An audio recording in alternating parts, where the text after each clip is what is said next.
আসসালামু আলাইকুম। যেসব প্রিয় বোনদের অনিয়মিত ঋতুস্রাব বা পিসিওএস এর সমস্যায় ভুগছেন, তারা মূলত কাঁচা আদাটা দৈনিক খাদ্য তালিকায় ১ টুকরো করে দৈনিক ৩ বার করে রাখার চেষ্টা করবেন। সেটা খালি পেটেও খেতে পারবেন, ভরা পেটেও খেতে পারবেন, কোনো সমস্যা নেই। কারণ যাদের পিসিওএস এর সমস্যা বা বিভিন্ন হরমোনাল ভারসাম্যহীনতা, তাদের পেটের সমস্যাগুলো কিছুটা আ থেকে থাকে। তো তার জন্য আপনার আ নিয়মিত কাঁচা আদা রাখার চেষ্টা করবেন। কেন রাখবেন? কারণ এর উপকারিতা কি? কাঁচা আদা হচ্ছে আপনার হজম ও ইমিউন বুস্টার।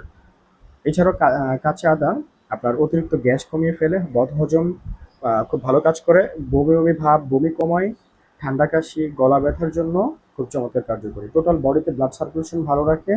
এছাড়াও শরীরকে গরম রাখে এবং প্রদাহ কমিয়ে জয়েন্টের ব্যথাও উপশম করে। এছাড়াও ব্লাড সুগার ও রক্তে কোলেস্টেরলও কমাতে সাহায্য করে। প্রতিদিন কাঁচা আদা খাবারের নিয়মিত রাখার চেষ্টা করুন, কারণ হজমও ভালো রাখবে ইনশাল্লাহ এবং শরীরও ফিট থাকবে। পেট ভালো যার সব ভালো থাকে। সবার আগে গুরুত্ব দেবেন।